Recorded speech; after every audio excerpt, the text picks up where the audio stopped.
नमस्कार दोस्तों, मैं आपका अभिजीत सतलोक आश्रम में स्वागत करता हूं। हम आ चुके हैं आज सतलोक आश्रम धनाना धाम में। यहां पे हम गेट पे हैं। आप देख सकते हो सतलोक आश्रम धनाना धाम का गेट है और यहां पे आज के समय में श्रद्धालु जन आए हुए हैं। जैसा कि आप देख सकते हो, हम आगे आपको यहां की जो भी तस्वीरें लगी हुई हैं वो हम आपको दिखाएंगे। जैसा कि हम यहाँ पे आ चुके हैं, यहाँ पे बड़ी तस्वीरें लगी हुई हैं और ये तस्वीरें संत रामपाल जी महाराज जी की है। जैसा कि आप देख सकते हो, यहाँ पे लगातार कई तस्वीरें हैं संत रामपाल जी महाराज की। यहाँ पे एक और तस्वीर है और ऐसे करके लगातार कई तस्वीरें हैं जी। आप दूसरी तरफ भी देख सकते हो, संत रामपाल जी महाराज की तस्वीरें लगातार लगी हुई हैं। तो आइए आगे हम आपको दिखाते हैं कि आश्रम का क्या हाल है और आश्रम में क्या हो रहा है। तो दर्शकों, हम गेट से अंदर आ चुके हैं और यहाँ पे श्रद्धालु जन के लिए जूता घर है। यहाँ पे श्रद्धालु जो भी आ रहे हैं वो अपने जूते को यहाँ जमा करवा सकते हैं और जाते समय वे अपने जूते को साथ में ले जा सकते हैं। जैसा कि आप देख सकते हो, यहाँ पे पूरी व्यवस्था की गई है और साथ में यहाँ पे संत रामपाल जी महाराज के आश्रम सतलोक आश्रम धनाना धाम में पुस्तकालय है। यहाँ पे सभी पुस्तकें उपलब्ध हैं और जो भी श्रद्धालु आ रहे हैं यहाँ से पुस्तकें ले सकते हैं। तो आइए आगे हम आगे का दृश्य दिखाते हैं आपको।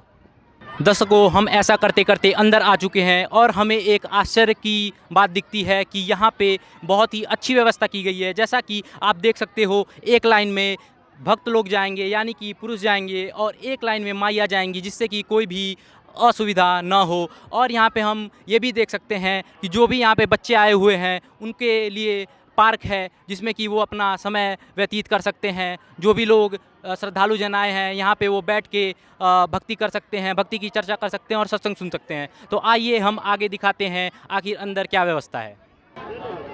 दर्शकों, जैसे कि हम अंदर आ चुके हैं और यहाँ पे जो भी श्रद्धालु आए हैं उनके लिए धनाना धाम में आपका स्वागत है। यहाँ पे एक स्वागत का पोस्टर लगाया गया है जिस पे कि लोगों का शुक्रिया किया जा रहा है जो भी यहाँ पे आ रहे हैं। और साथ में आप देख सकते हैं यहाँ पे काफ़ी अच्छी तस्वीर बनाई गई है और यहाँ पे गुरु महाराज जी को ऊपर बैठाया गया है। दर्शकों, जैसा कि आप देख सकते हैं, हम पार्क के अंदर आ चुके हैं और मैं कुछ श्रद्धालुओं से बात किया तो उसके तहत हमें ये पता चला कि यहाँ पे जो तस्वीर बनी है ये तस्वीर सतलोक की है। यह वो जगह है जहाँ पे जाने के बाद इंसान की जन्म और मृत्यु नहीं होती है। और वहाँ पे कुछ ये जो तस्वीर बनी है इसमें ये दिखाया गया है कि ये जो तस्वीर है वो सतलोक की है। वहाँ पे जो परमात्मा है वो बैठा हुआ है।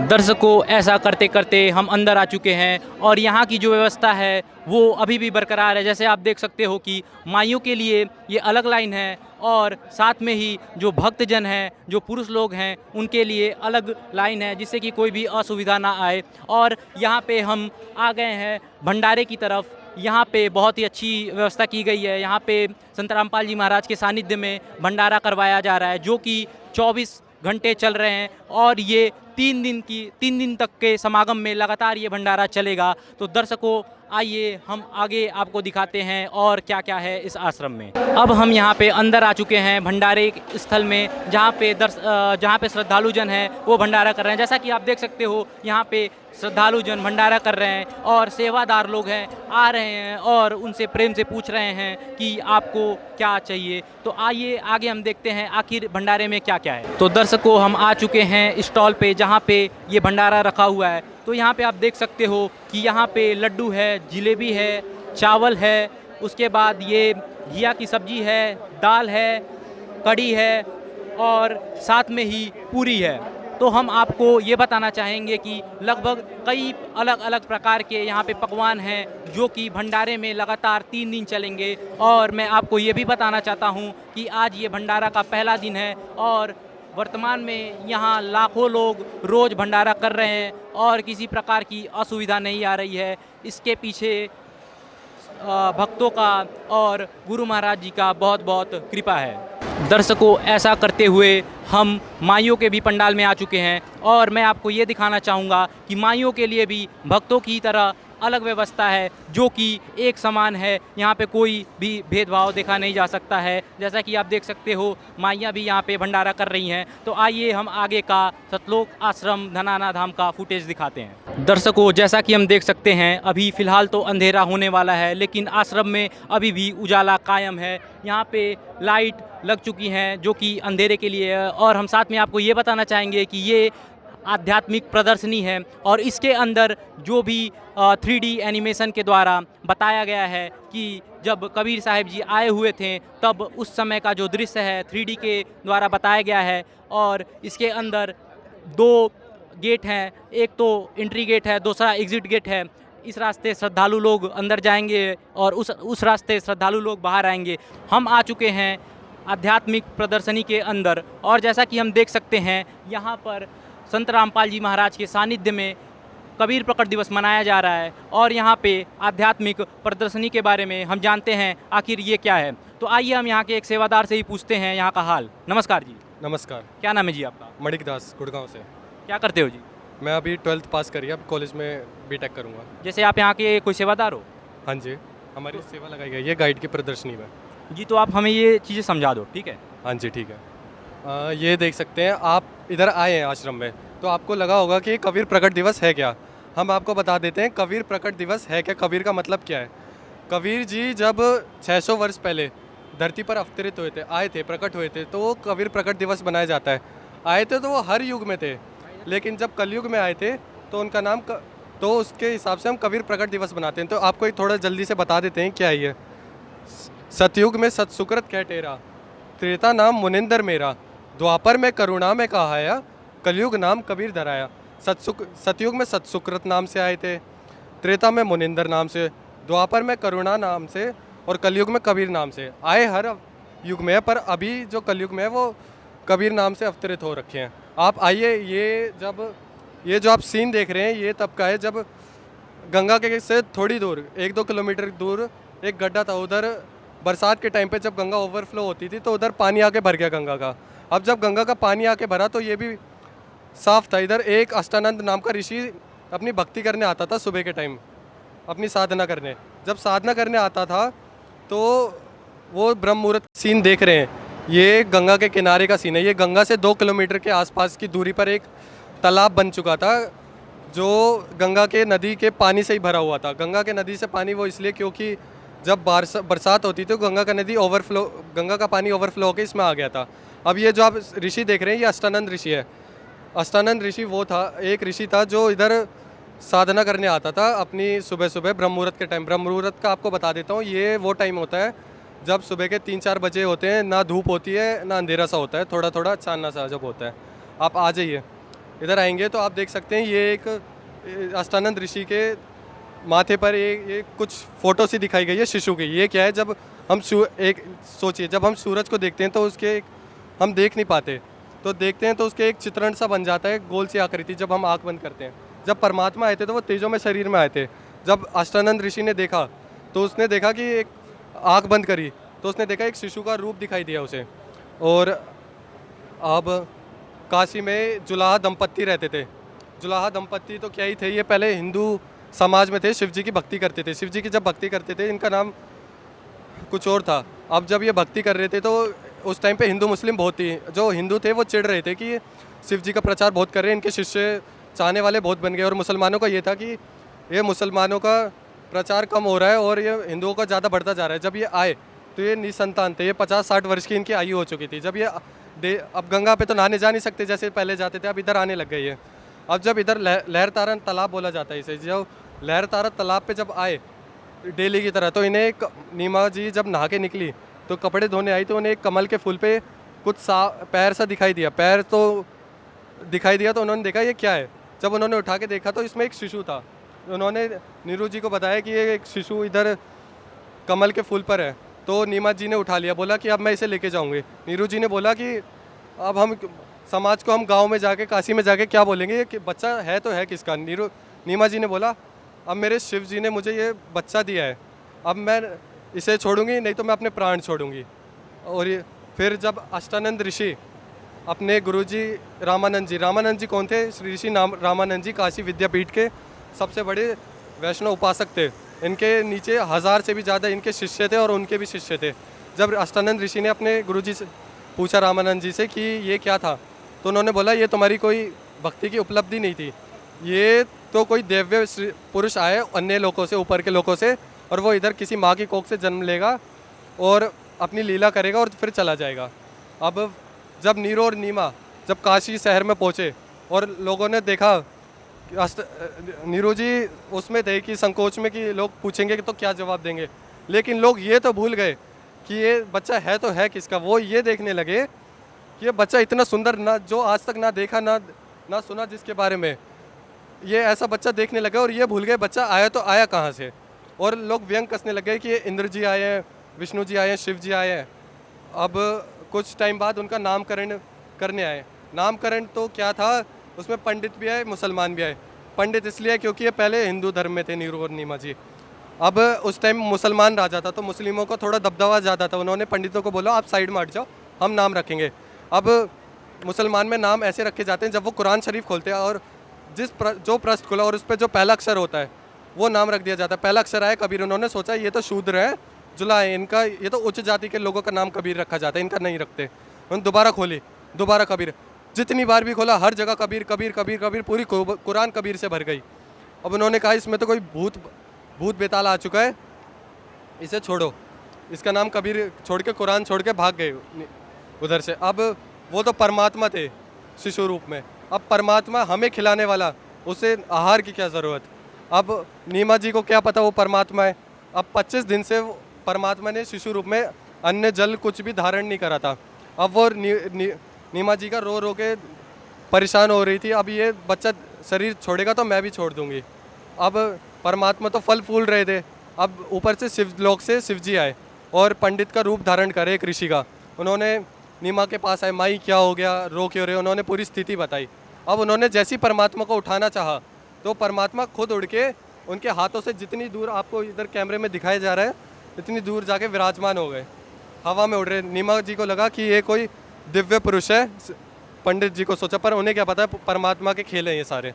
अब परमात्मा ने शिव जी को कहा कि तुम इस पर कुंवारी गाय बोलो, इनसे कुंवारी गाय मंगवाओ और मैं उसके ऊपर आशीर्वाद भरा हाथ रखना, और वो दूध देने लगी, मैं उसका दूध पीऊँगा। उन्होंने ऐसी नीरू जी को कहा और वो ऐसी करे, और जैसी घड़ा ला के रखा उस गाय के स्तन बड़े बड़े होकर उसमें से दूध बहने लगा, और जैसी घड़ा भर गया दूध बंद, और परमात्मा ने आहार करा 25 दिन के बाद। और ये देख सकते हैं आप, इसे थोड़ा होल्ड में रखें, अभी आपको बताएंगे। अब जब परमात्मा 5 वर्ष के रूप में 5 वर्ष के हो गए तो उनका क्या था, वो तो परमात्मा थे, इधर ज्ञान बताने आए थे। बच्चों तुम गलत जगह फंसे पड़े हो, काल के उसमें जाल में हो। तो वो ज्ञान चर्चा करने चले जाते थे पंडितों से। एक दिन उन्हें विवेकानंद जी ऋषि, जो स्वामी रामानंद जी के शिष्य थे, उनके पास चले गए, उनसे ज्ञान चर्चा करने लगे। उनसे बोला कि भाई तुम्हारे परमात्मा सही नहीं है, विष्णु जी अजो अमर नहीं है, इनका भी जन्म मृत्यु होती है, नरक भोगते हैं, ये भी पुण्य कर्म के भागी है।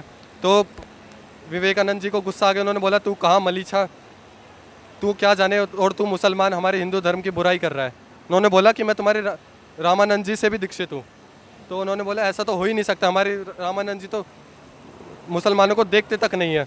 तो फिर उन्होंने बोला कि अगले दिन हम आएंगे पंडितों के साथ और तुम्हें लेके चलेंगे। ये देख सकते हैं एक डरावना दृश्य, इन्होंने माई एक बूढ़े आदमी को भी नहीं छोड़ा इन ऋषियों ने, सिर्फ एक छोटे 5 वर्षीय बालक को ले जाने के लिए सबके सामने मारा। अब ये परमात्मा को लेके गए। ये जब वो रामानंद जी के पास गए, जब रामानंद जी ने उनसे पूछा कबीर जी से कि मैंने तुझे कब नाम दीक्षा दी, तो कबीर जी ने बताया जब मैं 2.5 वर्ष का था, मैं गंगा की पौड़ी पर विश्राम कर रहा था, आपकी खड़ाऊ मेरे, जब आप आ रहे थे तो आपकी खड़ाऊ मेरे सिर में लगी थी। अब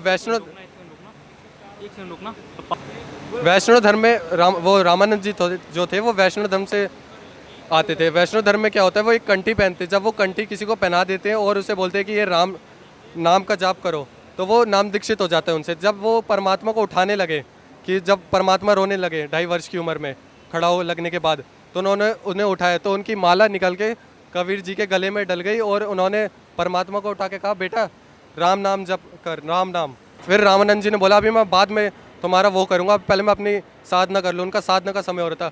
आजकल के लोग लड्डू गोपाल लेके घूमते हैं, लेकिन रामानंद जी का क्या था, वो अपने दिमाग में, मन में कृष्ण जी की मूर्ति बनाते थे और उनको नहलाना धुलाना, खाना खिलाना, उनको मुकुट पहनाना, उनकी माला पहनानी।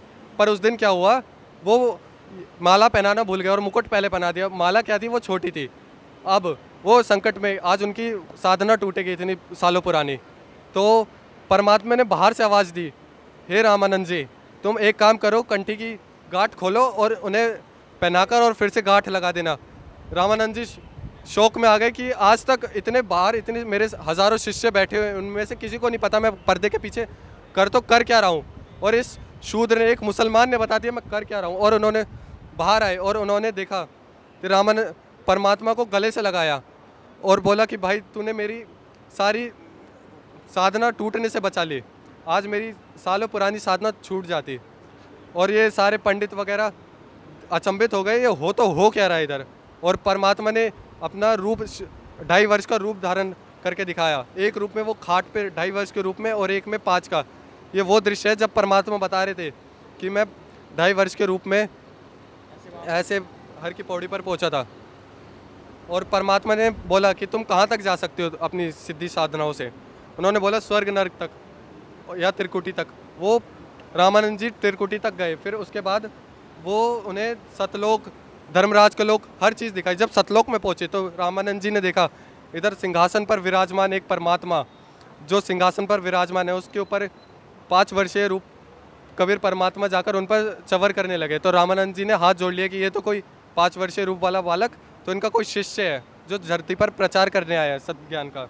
लेकिन कुछ देर बाद रामानंद जी भी अचंभित हो जाते हैं, हुआ तो हुआ क्या।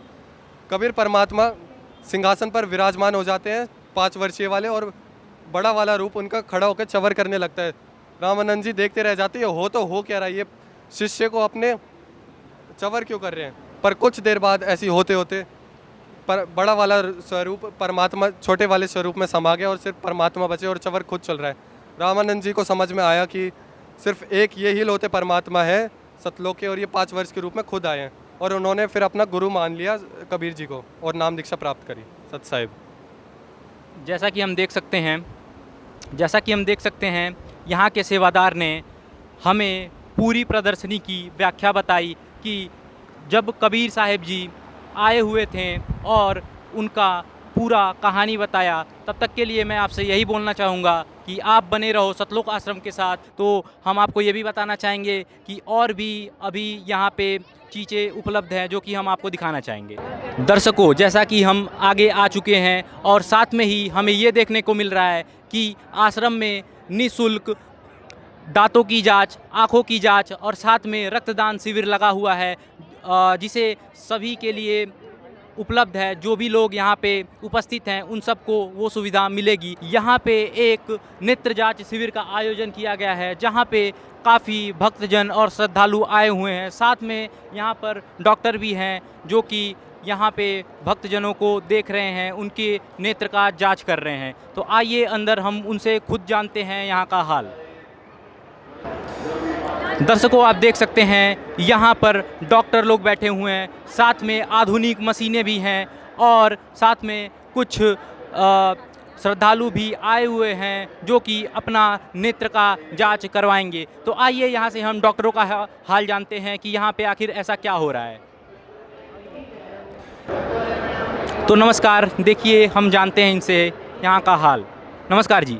सत साहिब जी। क्या नाम है जी आपका? जी हमारा नाम डॉक्टर धर्मवीर दास है। तो आप कहाँ से आए हो जी? जी हम एमपी से आए हुए हैं, जिला भिंड है हमारा। जी, आप यहाँ पे किस पर्पज़ से आए हुए हो? यहाँ हमारा आई कैंप लगा हुआ है और सारे भक्तों की आई टेस्ट कर रहे हैं हम।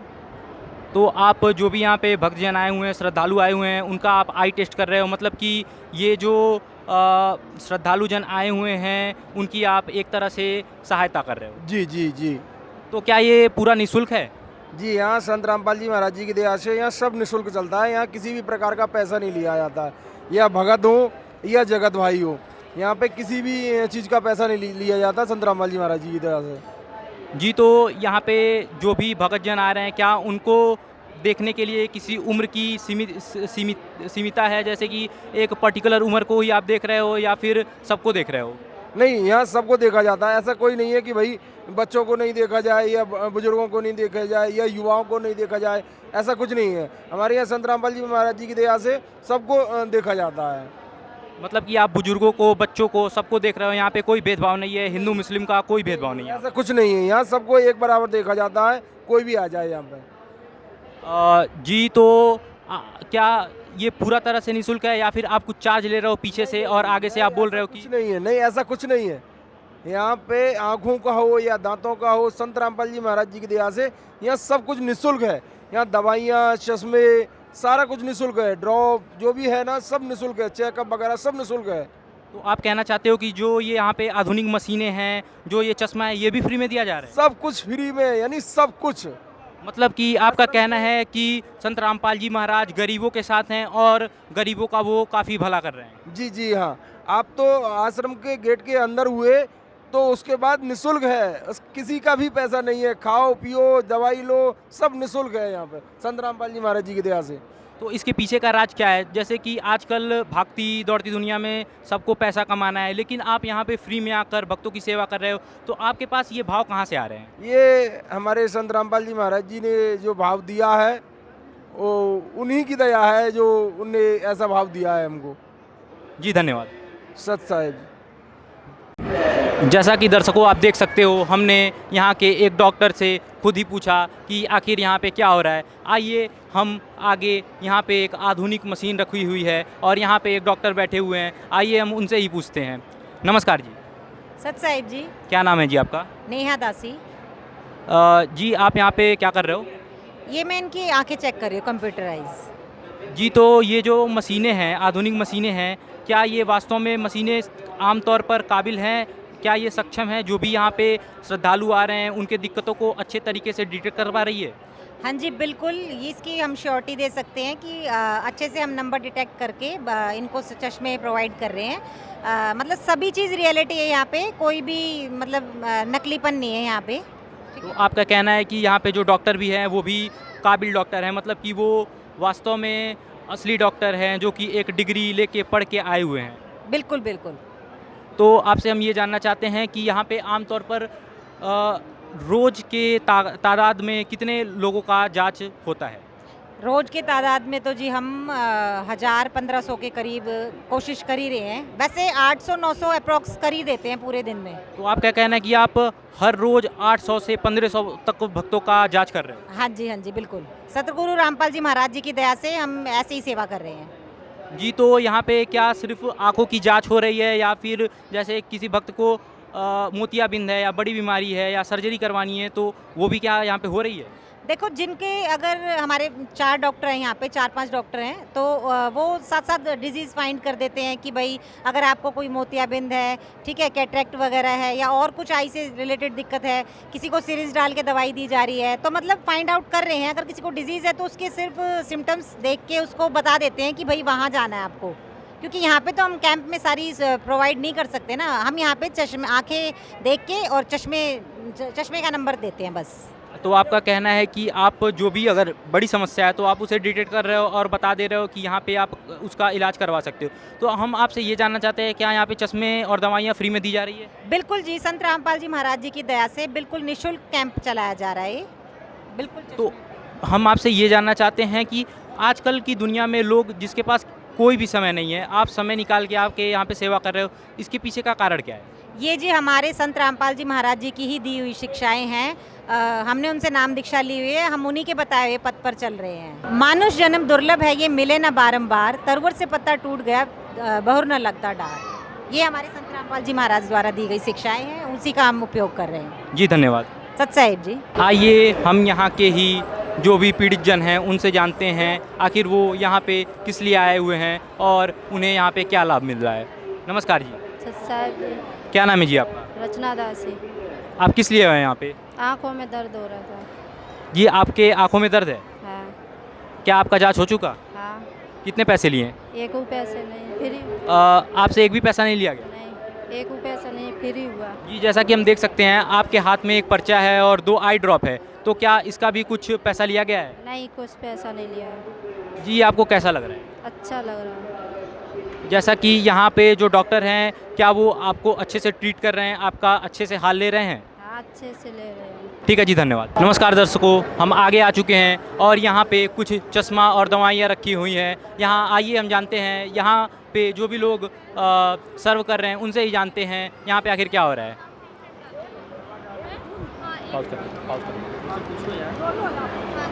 नमस्कार जी। नमस्ते, जी क्या नाम है आपका? मेरा नाम लक्षिता है। क्या कर रहे हो यहाँ पे? मैं यहाँ पे सतगुरु रामपाल जी महाराज जी के द्वारा जो कैंप चलाया जा रहा है, जिसमें आइस चेक हो रही है और मतलब निःशुल्क एकदम चश्मे जो है फ्री दिए जा रहे हैं, मतलब फ्री में। जी, तो यहाँ पे काफ़ी सारे चश्मे रखे हुए हैं, कुछ दवाइयाँ रखी हुई हैं और साथ में जो श्रद्धालु जन, जो पीड़ित जन आ रहे हैं वो यहाँ पे डॉक्टर से जांच करवा रहे हैं और यहाँ पे आके अपनी दवाइयाँ ले रहे हैं। तो आप इसके बारे में क्या कहना चाहोगे? मैं यही कहना चाहूँगी कि जो मतलब जिनके पास इतना नहीं हो पाता है, जो मतलब भक्त लोग बहुत मुश्किल से अपनी आँखों को मतलब इलाज नहीं करा पाते हैं, उनके लिए सतगुरु रामपाल जी महाराज ने बिल्कुल निःशुल्क सेवा रखी है ये। तो आप कहना चाहते हो कि जो भी गरीब लोग हैं, जिनके पास ज़्यादा पैसा नहीं है, वो यहाँ पे आ सकते हैं और अपनी समस्या का समाधान पा सकते हैं? हाँ जी, बिल्कुल। तो जैसे कि यहाँ पे अभी काफ़ी भक्तजन आँखों को दिखाया उन्होंने अपने, तो क्या किसी को उनमें से किसी को आपने ये चश्मा भी दिया? हाँ जी, मैंने चश्मे भी दिए हैं, बहुत सौ को दवाइयाँ भी दी है। और जिनको मतलब ये डाउट है कि मतलब हमारी आंखें बनी हुई है फिर भी हमें चश्मा, मतलब उनको भी मतलब फ़ायदा हुआ है इन दवाइयों गिरने से। जी, तो क्या आप एक साइंस की स्टूडेंट हैं? हाँ जी, मैं एक साइंस की स्टूडेंट हूँ, मैं मेडिकल स्टूडेंट हूँ, मैं बीएससी नर्सिंग कर रही हूँ। क्या आप संत रामपाल जी महाराज से जुड़े हुए हैं? हाँ जी, मैं संत रामपाल जी महाराज से जुड़ी हुई हूँ। तो आप क्या कहना चाहोगे, जैसा कि आप एक बीएससी की स्टूडेंट हैं और साथ में ही आप संत रामपाल जी महाराज से जुड़कर उनसे भक्ति भी कर रही हैं, सेवाएं भी कर रही हैं, तो आपके पास ये भाव कहाँ से आता है? जी, ये हमारे सतगुरु रामपाल जी महाराज जी का जो ज्ञान है, जिसके अनुसार हम ये भक्ति कर रहे हैं, इसलिए मतलब हमको ये अंदर से मतलब वो एक्सपोज करता है कि हमें ये सब करना चाहिए। मतलब ये कार्य हम इसलिए नहीं करते हैं कि मतलब हम अपने मतलब अपनी पढ़ाई के लिए, मतलब हम इसलिए करते हैं कि इससे ज्ञान की भी मतलब चर्चा हो और मतलब अपना मतलब सेवा भी हो जाए। तो आप कहना चाहती हो कि संत रामपाल जी महाराज का ज्ञान ही ऐसा है कि वो लोगों को प्रेरित करता है कि दूसरों की हमें सहायता करनी चाहिए, उनकी मदद करनी चाहिए और जो भी गरीब लोग हैं उनकी हमें सहायता करनी चाहिए? हाँ जी, बिल्कुल। जी, तो हम ये भी जानना चाहते हैं, क्या यहाँ पे कोई भेदभाव है, जैसा कि हिंदू मुस्लिम का अलग जांच हो रहा है या फिर ज़्यादा उम्र कम उम्र वालों की अलग जांच हो रही है, क्या ऐसा भी कोई यहाँ पे सेपरेशन है? नहीं जी, आप देख सकते हो, बिल्कुल आप दिखा भी सकते हो कि यहाँ पे सभी कैटेगरी के जो लोग हैं रिलीजन के, वो सब एक साथ आ रहे हैं, एक साथ उनकी पर्ची वगैरह सब कुछ कट रही है और वो एक ही लाइन में बैठे हुए हैं, आप देख सकते हो। और उनको मतलब हर एक मतलब ऐसा नहीं कि कोई रह रहा है, हर एक किसी की जांच हो रही है यहाँ पे अच्छी तरीके से, मतलब बहुत अच्छी तरीके से। जी, तो हम आपसे ये जानना चाहेंगे कि ये जांच कितने दिनों के लिए लगाया गया है, जैसे कि ये जो कैंप लगाया गया है ये कितने दिनों के लिए है? ये 3 दिन के लिए सेवा, मतलब जो भंडारा है हमारा सतगुरु रामपाल जी महाराज जी के उससे चला हुआ है, तो ये 3 दिन के लिए चला हुआ है। 9, 10 मतलब 11 तक के लिए भंडारा करा गया है ये। तो आपका कहना है कि 3 दिन के महासमागम के लिए ये नेत्र जांच शिविर लगा हुआ है? हाँ जी, बिल्कुल। जी, धन्यवाद। धन्यवाद। सत्साई। नमस्कार दर्शकों, यहाँ पे हम देख सकते हैं कि यहाँ पे पीड़ितों का लाइन लगा हुआ है। आइए हम यहाँ से जानते हैं कि आखिर वो किस चीज़ का जांच करवा रहे हैं। नमस्कार जी। सत साहिब जी। क्या नाम है जी आपका? किरण दासी। क्या कर रहे हो यहाँ पे आप? आंखों की जांच करवाने आए। क्या दिक्कत है जी आपको? जी, मेरी दूर की नज़र कमज़ोर है। आपको जैसे दूर का कम दिखाई देता है? तो हम आपसे ये जानना चाहेंगे कि इसका कोई आपसे पैसा लिया गया है? जी नहीं, बिल्कुल नहीं, निःशुल्क है ये। जी, धन्यवाद। सत साहिब। नमस्कार जी। सच्चाई। क्या नाम है जी आपका? मीना दास। कहाँ से आए हो आप? मैं खरखोदा से आई हूँ। कहाँ से जी? खरखोदा, सोनपत जिला। सोनीपत से आए हो आप? सोनपत जिला। हम आपसे ये जानना चाहेंगे, आप यहाँ पे किस लिए आए हो? मैं आंखों की जांच करवाने आई हूँ। तो क्या यहाँ पे जो डॉक्टर्स हैं वो आंखों का जांच निःशुल्क कर रहे हैं? बिल्कुल नहीं कर रहे हैं, कोई पैसा नहीं लगता। आपको यहाँ पे कैसा लग रहा है? बहुत ही अच्छा लग रहा है, बहुत ही सभी अच्छा लग रहा है, सब फ्री है और सेवाएं हैं और सब के लिए मतलब सब तरीके से सेवाएं करी जा रही हैं। आपका कहना है कि यहाँ पे सभ्यता भी बरकरार है?